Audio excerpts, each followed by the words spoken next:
Patuloy na nagbibigay serbisyo, pag-asa at saya. GMA Regional TV, kapuso ng bawat Pilipino.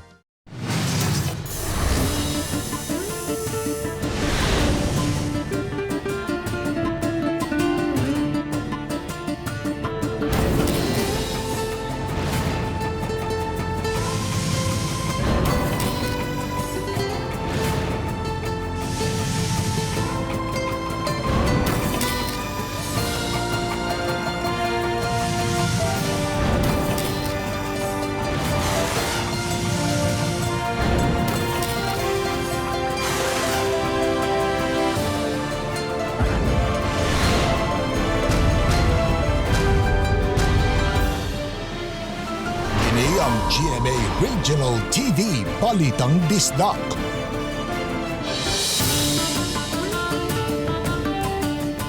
Mayong hapon, kining inyong GMA Regional TV, Balitang Bisdak. Ang bugtong kasaligan, kasandigan o kadangpan sa mga Bisaya. Ako si Bobby Nalsar. Nga maghatod sa labing dako og mga nagunang balita nga may nungdanon sa Central ug Eastern Visayas. Ako si Alan Domingo. Ako si Cecil Kibod Castro, live sa GMA Complex sa Dakbayan sa Sugbo.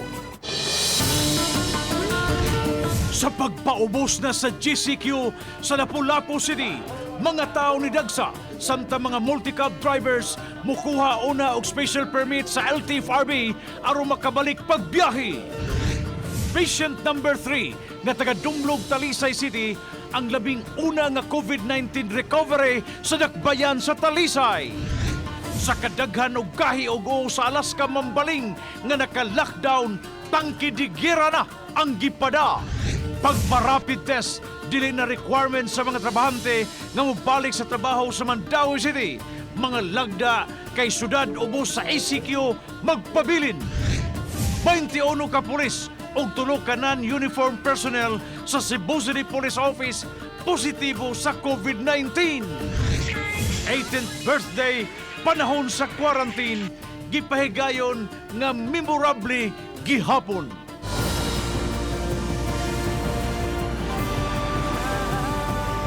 Kini ang GMA Regional TV, Balitang Bisdak.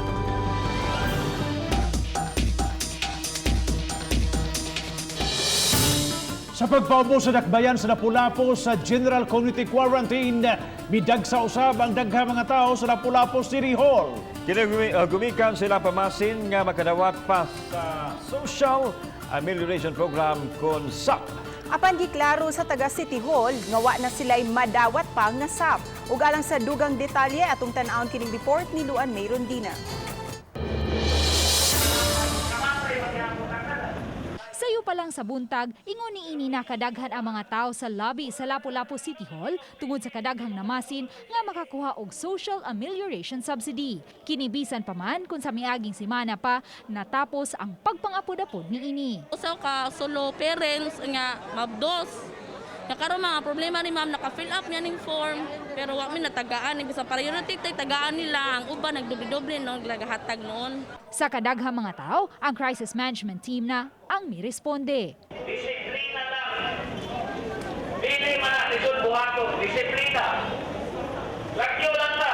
Pipila ka gutlo, migawas ang city treasurer aron ipasabot kanila nga wala nay social amelioration subsidy. Kung wala jud inyo nga sa payroll, doon naman may nanghatag karon maribago ug basa kung nay pusok. Ug wala inyo nga lang dito, wala gitawon mo maapil. Paghuwat na lang mo tawagan mo sa DS. Apan nagpabilin paghihapon ang uban sa lobby ug nangyawat nga malista alang sa ikaduhang hugna sa SAP. Ubos sa lagda sa IATF, wala nay SAP sa mga dapit nga ubos sa GCQ sama sa Dakbayan sa Lapu-Lapu.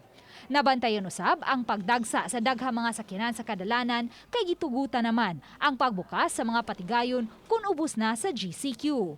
Apan ubos sa executive order ni Mayor Jonard Ahong Chan, gidid-an gihapon ang mga senior citizens ug ang mga nanag-edad og 21 anyos pa ubos nga makagawa sa ilang mga Pinoy-anan. Higpit gihapon nga gipatuman ang quarantine control checkpoint sa Dakbayan. Ang katong mga nag-operate no, nga mga establishment, we require them to have this rapid test. Kung naay mga establishment nga they cannot afford, tabangan siya sa ato ang gobyerno. Uban ni Godfrey Rilien, Luan Merondina, Balitang Bisdak. Mga kompanya sa dakbayan sa Mandawi giawhag nga mosugod na paghikay sila mga special permit to operate sa gayon nga magkabalik na ang operasyon na una sila usa kini sa mga requisitos aron matutukan sila pagsugod sa ilang mga empleyado o pagsud sila mga empleyado. Ang report ni Nico Serino. Gitahod sa dakbayan sa Mandawi ang desisyon sa Interagency Task Force kun IATF nga ipabilin ubos sa Enhanced Community Quarantine ang syudad. Tungod niini, magpabilin ang mga lakang nga gipatuman sa Mandawi taliwa sa mga kaso sa COVID-19. Sama sa higpit nga seguridad, curfew, paggamit og quarantine pass, number coding ug uban pa. Gikatakda hinuon nga mopagawas og bag-o nga executive order kabahin sa ECQ si Mayor Jonas Cortez aron malatid ang ubang mga lagda. Ipadayon nato ang curfew, ang liquor ban, ang ato ang number coding, as well as slight changes sa ato ang market days sa mga matag barangay to coincide with the coding. Samtang alang sa gikatakdang pagbalik trabaho sa pipila ka mga kompanya, labi kun ma-downgrade na ang ECQ status, mo require ang City Hall og special permit to operate sa mga kompanya. Requirements niini ang health contingency plan, listahan sa mga empleyado ug importante nga mga contact numbers. Dili hinon personal ang pag-process sa form ug online na ang pamaagi aron sa pag-secure niini. A special business permit to operate. Kay dili ni siya ingon nga nailay bayranan, ang atoa lang ani nga take note na to kinsa nga mga employers nga nag-open na, kinsa nga mga establishments nga nag-open na, plus ang ilahang mga empleyado sa gikan unsa nga LGU gikan for ato ang records purposes. Dili sab rekisito o mandatory ang rapid testing sa mga empleyado apan gidasig ra sila nga mutuman niini.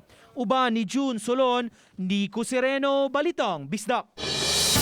21 ka mga pulis ug tulog ka non-uniform personnel ang nataptan sa coronavirus disease sa dakbayan sa Sugbo. Apan gipasaling sa Cebu City Police Office nga dili mapiktuhan ang ilang serbisyo labi na sa pagpatunhay sa kahapsay ug kalinaw sa syudad. Ano ang report? Himsugra ug way simptomas ang mga pulis nga nataptan sa virus nga sagad kanila gikan sa Station 6 ug nao sa duha gikan sa Station 5 sa Cebu City Police Office. Anaa na sila sa isolation facility o gisuportahan sa organisasyon ang ilang journey to recovery. Gawa sa mga vitamins o pag-ehersisyo, ang steam inhalation o tuob mao'y gisigihan og himo sa mga pulis nga ilang gihulagway nga epektibo aron molig-on ang ilang panglawas. Busa malaumon ang Cebu City Police Office nga hingpit ng mamaayo ang mga pulis nga nagpositibo sa COVID. With the strong support from our regional director, na dito tagaan sila o providean sila og TV para malingaw sila with connection, and then ilang vitamins permanente na pagkaon, and then ang ato ang regional health service. Usa ka interim office ang gihimo sa Station 6 nga gimanage sa ubang personnel aron makapadayon sa serbisyo. Sa Pigasbahin, pabiling gihugtan sa kapulisan ang security protocol. Ilabi na nga nagpabilin pa ang dakbayan sa Sugbo sa Enhanced Community Quarantine. Busa awhag nila sa katawhan nga mo kooperar. Our community to be more cooperative. It's been a long period that we're doing this, and we are on the part of the security forces. We will be there and we will not lower our grounds. Kauban si Marlon Milgaso, ako si Alan Domingo. Balitang Bisdak. Miapilar ang mayor sa dakbayan sa Talisay aron ipaubos sa modified enhanced community quarantine ang syudad. Apan nangandam gihapon kung dili man maaprubahan ang ilang hangyo. Si Lian Sigkulan sa report. Karong Mayo 20, gikatakdang mo shift na ngadto sa General Community Quarantine ang probinsya sa Sugbo. Apan mas gusto ni Mayor Samsam Gulyas nga ipaubos ang dakbayan sa Modified Enhanced Community Quarantine tungod sa nagsakang mga kaso sa COVID-19. Napadangat sa mayor ang hangyo og naghuwat na lang siya sa tubag sa IATF.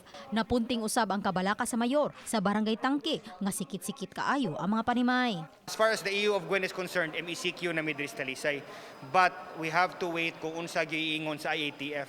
Pasabot lang niyato ni concur na si Gwen sa kuang appeal, and again it is the decision of the IATF. May giandam na usab nga executive order ang mayor kung maubos man ang dakbayan sa MECQ. Apan nangandam gihapon kung dili man aprobahan sa IATF ang iyang hangyo. Ma-GCQ ta, we will isolate the people involved in these cases. We will isolate the barangays, we will lock down, we will limit the movements of certain barangays, and that's the move going forward here sa city.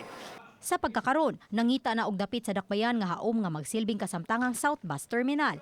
Karong hapon, giinspeksyon na nila ni Jonathan Tumulak, hepe sa City Toda, ang duha ka dapit nga mao'y gipilian nga himuong South Bus Terminal. Gipangandaman na kini sa Talisay, gani dunay schedule nga inspection karong hapon para pag-check sa mga locations ug asa ni napita. So mao ni among gipaabot karong hapon. Kaganiha sa among pagsuroy-suroy usab sa nagkalain-laing dapit sa dakbayan, ubay-ubay gihapon nga mga tawo ang nanggawas aron mamalit sa ilang mga panginahanglanon ning panahon sa enhanced community quarantine. Uban ni Renate Quiñones, Lian Singkulan, Balitang Bisdak. Lungsod sa Liloan nakatala na sa ilang unang kaso sa COVID-19. Gipahibaw kini niadtong miaging Sabado ni Mayor Cristina Frasco ang konfirmadong kaso nga nagpuyo sa proper 2 sa Barangay San Vicente sa mong lungsod. Naggasabak ang babae nga pasyente nga nasuta nga symptomatic. Giingong nakapila na kahigayon nga nakaadto o nakaanhi diri sa Cebu City ang maong pasyente. Labing uwahin ni atol sa iyang pagpanganak. Matod sa mayor nga maayo ra hinuon ang kondisyon sa pasyente o ingon man sa iyang baby.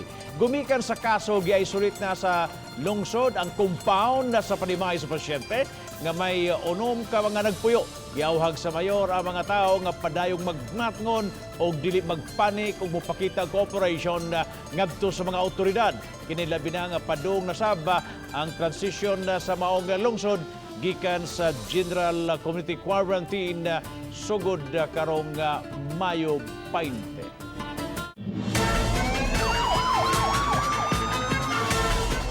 Laing sa beneficiaries na dakpan sa mga operatiba sa Criminal Investigation and Detection Group kung CIDG-7 human gamita ang ayuda sa sugal. Katarungan sa mga dinakpan, naglingaw-lingaw lang kuno sila. Ano yung report? Ana sa buhatan sa Criminal Investigation and Detection Group, CIDG-7, kining tulo ka mga dinakpan gikan sa Barangay Buhisan sa siyudad sa Sugbo. Usa kanila si Josephine Cabilida, 43 anyos, nga adunay na po ka mga anak. Ug base sa record sa CIDG, usa siya ka SAP beneficiary. Sumasiginang nga lingaw-lingaw lang ang ilang gihimo. Human gilaay kay wa nakalaag tungod sa quarantine protocol. Sa lista kay SAP beneficiary magpunta. Hindi, sir. Apil sa nadakpan nga nagsugal og tungit silang John Ronald Hirungay ug Pat Villadar ang kasugal ni Cabilida. Nagdumili sila sa pagpa-interview. Usually, pag ipangutanon nimo ang ilahang tubag ini, lingaw-lingaw ra man ning among sir. Pero mao lagi na, bisan pa og lingaw-lingaw, kaya doon na may kwarta nga involved nga nagpusta, so may mo siyang illegal. Una nadakpan sa CIDG ang tulo usab ka babae sa dakbayan sa Toledo. Usa kanila SAP beneficiary. Dulaan sa 20 ka mga tao na ang nadakpan karon sa CIDG sa managlahing dapit tungod sa sugal. Sa tulo, isa niini ang kining ginatawag nato nga SAP beneficiary. Mao si Guillermo Alquisa. O diin na kining tulo nagdakpan dia sa mismong atubangan sa balay ni Mary Joy Sipalay. May pahimangno ang CIDG sa mga tao nga dili na lang magsugal kay higpit kining gidili sa gobyerno ilabi na kadto mga kabos nga benepisyaryo sa ayuda sa kagamhanan sama sa SAP. Kauban si Marlon Melgaso, ako si Alan Domingo, Balitang Bisdak.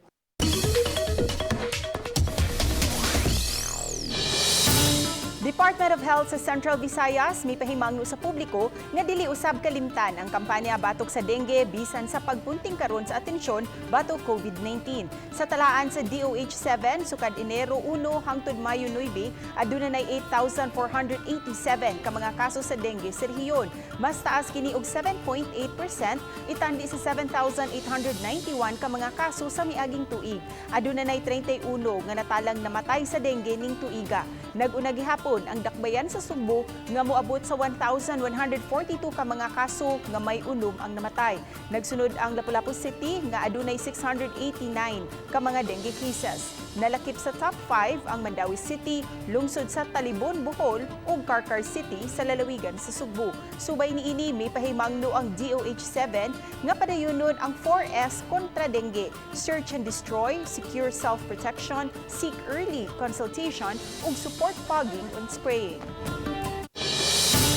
Kay wala pa magyoy tambal o bakuna batok sa COVID-19, adunay mga sugyot aron higpita ang dili mataptan sa COVID-19 sama lang sa steam inhalation kung sa Bisaya patuob. Daghang mga doktor ang miuyon ug daghan usab ang misuporta niini. Anang report ni Faye Marie Dumabo. Sa mga social media account, nagkalalay ng suyot isip alternatibo o tradisyonal nga pagpanambal o sa naniini ang tuob. Gani girekomendar ni Konsehal Jerry Guardo ug Mr. Archival sa Cebu City Government pinagi sa resolusyon pagpahimutang og steam inhalation room sa matag isolation center. Si Dr. Elise Nicole Catalan, Sugboanon, specialty sa public health, kinsa usa sa mga Pilipinong frontliner dito sa Singapore. Nipasidaan diya siyang social media account sa paggamit sa tuob. Iyang gipasabot nga dili igo ang tuob aron mapatay ang kagaw sa COVID-19. Dili man ko again sa tuob, but actually I post a really strong warning na dapat makibaw ang tao na adjunctive therapy ra kini good ba kay kung misinterpret sa tao na pwede ra may magtuob sa balay, hindi na may magpa-check up. Gisigundahan usab kini ni Dr. Rene Yusuf Buliser, usa ka espesyalista sa HIV medicine. Gipasabot ni Buliser nga makatabang ang tube alang sa COVID-19 positive nga asymptomatic. Apan dili sa lisod na ang mga kaso. Basta cautious lang kita kay dili na mo apply in all stages. For the asymptomatic, 100% I will go for it. Pero sa mga medyo symptomatic, labi na naasa, gitaw na mo severe to critical, di gitaw na makalibyo, di na makatabang. Samtang usa ka doktor sa family medicine sa iyang post mihulago ay nga makatabang ang paggamit sa tuob nga makatag og relibyo sa gibati. Sa laing bahin ang Simple Share Foundation nga giduma sa banay ni Dr. Catalan in partnership sa Philippine Navy Reservist. Miluto og mga pagkaon alang sa mga apektadong komunidad sa Cebu City ug Mandawi City. Sa unang simana sa Abril hangtod na sa Mayo, nakaluto na ang Cebu Food Bank and Soup Kitchen og pagkaon alang sa kapin sa 50,000 ka mga tao. Ang mga Navy Reservists ang nangunay sa pagluto sa mga masustansya og lamiang pagkaon. I really hope na the local government would be more proactive and engaging NGOs like us and other civic groups kay ganahan daghan kay ganan well. We'll always be there for as long as we can. It will live for hangtod makaya namin. Uban ni Cleofer Lumayag, ako si Faye Marie Dumabok, Balitang Bisdak.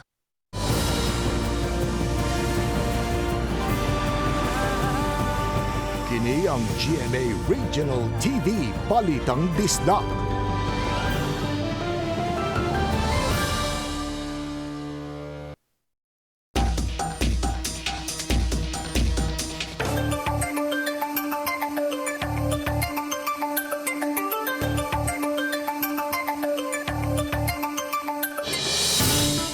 Usa ka health worker nga patient number 3 sa dakbayan sa Talisay nagnegatibo na sa COVID-19.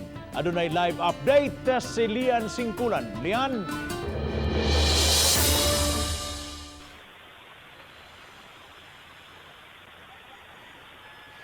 Bob, kini mao ang labing unang higayon nga adunay recovery sa dakbayan sa Talisay sa COVID-19. Matud pa ni Mayor Samsam Gulyas. Si patient number 3 kaniadto, usa ka health worker nga nagtrabaho sa usa ka ospital sa syudad sa Sugbo, nagnegatibo na sa COVID-19. Gidugang sa mayor nga duha na kahigayon siyang gipaswab test ug nakonfirmar nga naka-recover na kini. Kaduwa na siya ni negative sa PCR test, and also iyang whole family katong gi-contact trace na mo negative. So officially among gi-closed ang cases tanan ni patient 3. Nagnegatibo usab ang tanang miyembro sa iyang pamilya nga gipang swab test. Nakauli na usab sa ilang panimay sa Barangay Dumlog ang maong recovered patient. Gidugang ni Mayor Samsam Gulyas nga mismo ang recovered patient voluntaryo gihapong mo extend og usa ka semana sa iyang home quarantine. From my understanding ni go through kanang murag iyahan na lang self na iyang gi-impose na 7-day quarantine before siya mobalik og trabaho. Og 7 days iyang self-imposed. Sa napo ka kaso sa dakbayan, duha na ang mitaliwan o kini pa ang unang kaso nga adunay naka-recover.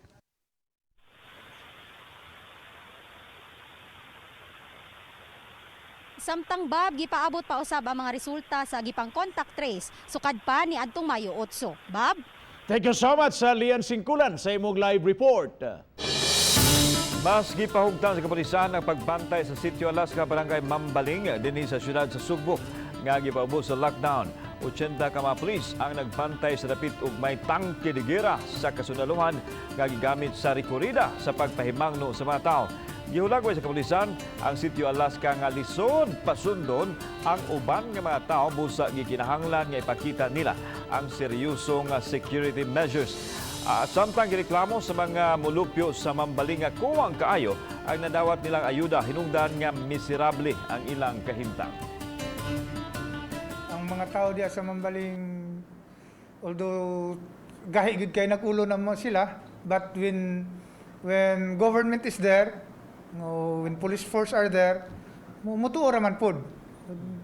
Siguro sa ilaha nga kinahanglan lang gid sila paimangnuan nga nagoy security forces nga makita para kuan sila hapsay ra gid sila diha. Mga multi-cab driver sa dakbayan sa Lapu-Lapu, Midchabaw sa pag-require og special permit sa ilang subling pagbalik og dagat. Samtang LTFRB 7 Director mitataw nga last priority nga pagdaganon ang mga multi-cab. Siluan Mirundina sa report. Gitigom ganihang buntag sa Lapu-Lapu City Hall ang mga driver sa multicab ug tricycle sa dakbayan aron hisgutan ang ipatumang lakang sa subli nilang pagbiyahe. Ubos sa lagda sa Interagency Task Force aduna nay public transportation sa mga dapit nga ubos sa GCQ apan siguruhong mapatuman ang social distancing. Gituki usab ang planong umentuhan ang plitihan sa tricycle ug multicab kay menos raman ang pasahero nga mamahimo nilang makarga.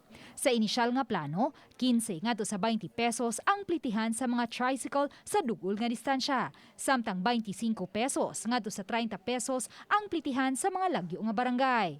11 pesos usab ang planong plitihan sa multicab. Hinuon, ipaubos pa kini sa public hearing. Apan nahugno ang mga multicab drivers. Human pahibaw nga gikinahanglan silang mulukat og special permit gikan sa LTFRB 7 sa dili pa sila mosugod og pamasahero. Sa pagpaubos sa dakbayan sa Lapu-Lapu sa General Community Quarantine, inanay na unta nga makabalik ang panginabuhian sa publiko. Apan tungod sa pipila ka mga lagda nga gipatuman sa LTFRB, nabalaka ilabi na ang mga multicab drivers nga maapektuhan ang ilang panginabuhian.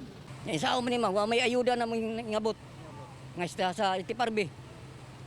Nya unsa may ako na mga pamilya magutuman, pamilya mo ani ma'am. Sa telephone interview, gitataw ni LTFRB 7 Director Eduardo Montealto Jr. nga ubos sa lagda sa IATF. Priority nga padaganon ang mga buses. Si Mayor Jonard Ahong Chan sa iyang bahin miapilar sa LTFRB 7 Director nga unta marikonsiderar ang sitwasyon sa dakbayan sa Lapu-Lapu. Kita na to nga diri sa ato ang syudad dunay gatusan 100,000 ka workers. Unsaon na lang nato pag pasakay nila, no? Ato pang i-maintinar ang social distancing. So kulang na kulang gyud. Labi na kanang multicab ay naana sila sa last priority nga atong ma-deploy. Kaya doon na may hierarchy po na to deploy to ensure the observation of the observance of health protocols. Kanang mga multicab o kanang mga traditional jeepney, mag-abot ba natin tuho dahil doon kayo ng atbang pag-inang pasahero. Uban ni Godfrey Rillian, Luan Merondina, Balitang Bisdak.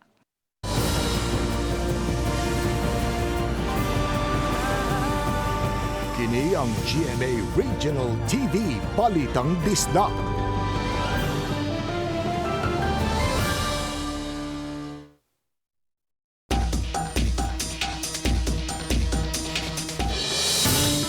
Gikalipay sa Mandawi City Hall ang taas nga turnout sa mga tao nga misanong sa hangyo alang sa rapid antibody mass testing.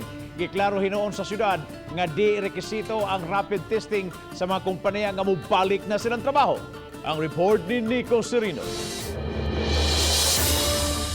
Sa datos hangtod sa Mayo 16, halos nakapot na sa Mandawi City ang target nila sa mga tao nga mapaubos sa rapid mass testing. 99.39% ang accomplishment sa dakbayan, buot pasabot, daghan ang misanong sa imbitasyon nga mohatag og blood sample aron matino kung doon na ba'y antibody sa lawas. Sa kinatibukan, mga 14,000 ang target sa syudad ug karong adlawa, doon na pa'y mga barangay nga gibalikan alang sa sweeping operations. Ongoing man gahapon o karon, posible man gani mula pasta sa 100% and dako po pasalamat ni Mayor no sa ato ang mga kaigsunang mandawihanon nga nisanong gyud sa tawag o hangyo ni Gisubli sa City Hall, makatabang ang resulta sa mass testing aron ma-map out ang stratehiya sa dakbayan batok sa COVID-19. Ang magpositibo sa antibodies ikumpirmar sa swab test aron matino kung COVID bagyod ang mitakboy kaniya. Samtang giklaro ni Ibanez, dili mandatory ang rapid testing sa mga kompanya nga mobalik operasyon na. Apan gidasig ang mga empleyado nga mapaubos niini. kay di follow man ta sa DOH guidelines, we are highly encouraged. Mao sa nagibutang nato sa tong IO nga we highly encourage the employers to subject their employees for rapid testing para man sa niskayuhan sa mga businessmen and employers nga makaibaw sila. Uban ni June Solon, Nico Sereno, Balitang Bisdak.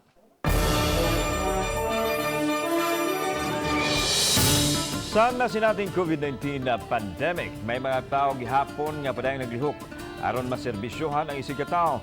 Sila ang mga frontliners. Ilailahon na to ang mga frontliners ug ang ilang natampo karon. Ano ang report? Bisan og walay public transportation, padayon gihapon ang serbisyo sa mga sakop sa Cebu City Transportation Office. Silang Jimwell Bitana ug Ramon Duaso mao gitahasan sa pagtan-aw sa sitwasyon sa mga agyanan dapit sa karbon nga molusot sa City Hall. Gihanay usab nila ang parking sa mga sakinan nga mao tigpadlong kung dili mo tuman sa lagda. Gani, kapila na sila makatilaw og insulto sa ubang mga tao nga gusto molusot bisan pa man sa istriktong protokol. Wa nila isapayan ang kainit sa adlaw ug ang kainit sa uos sa mga tao basta mahatagan lang nila og serbisyo. Unta, tuusad sila namo, ayaw lang sad sila kuan silang gusto kay ani trabaho rin ni namo kay gituman ra sad namo unsay gimando sa mua. Para sa kaluwasan sa tanan. Kanang kabalaka, naagi ng kabalaka. Pero kung saon man nga, trabaho man eh. Samtang mahinungdanon sab kaayo ang papel sa mga tig-deliver sa mga panginahanglan, sama sa bugas, sama nilang Leopoldo ug ang iyang kauban.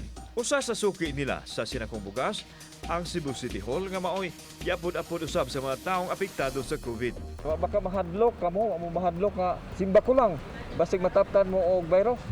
Salig lang si Ginoo, sir. Ginoo ra mo saligan. Silang Jimwell, Ramon ug Leopoldo mibati man og kabalaka nga posibleng takbuyan sa COVID-19 apan mas mipatigbabaw ang ilang tinguha nga magkalagad sa ginagmay nga paagi apan importante kaayo aron matubag ang panginahanglan sa mga tao. Tig-deliver man sa bugas o tig-patrolhay sa kalsada sama sa mga sakop sa CCTO basta nag-duty panahon ini nga coronavirus disease kung COVID-19 pandemic matawag nga frontliner. Pusa kauban ang akong kameraman si Marlon Milgaso, ako si Alan Domingo sa Lodo kami kaninyong tanan. Balitang Bisdak. Tungod sa pandemya, daghan sa mga kasaulugan ang wa mahinayon sama na lang sa mga kasal ug mga birthday celebrations. Apan ani ay subuan ng debutante nga nag-do-it-yourself aron mahimong mas memorable ang iyang 18th birthday. Atong sayran sa report ni Femery Dumabo.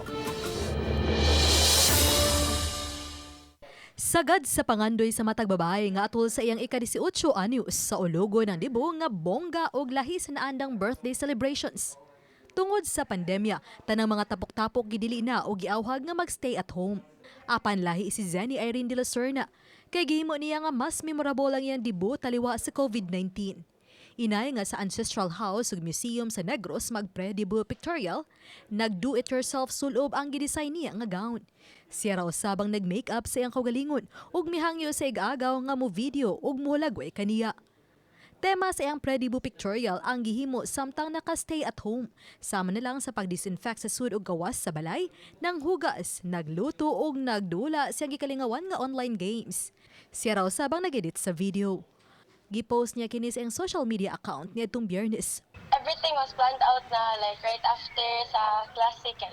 Muadto na tami og Negros for the photo shoot for my birthday, then tungod sa pandemic na-cancel jud tanan niya. Og nakaani dayon kini og mga pagtagad sa ubang subuanong netizens.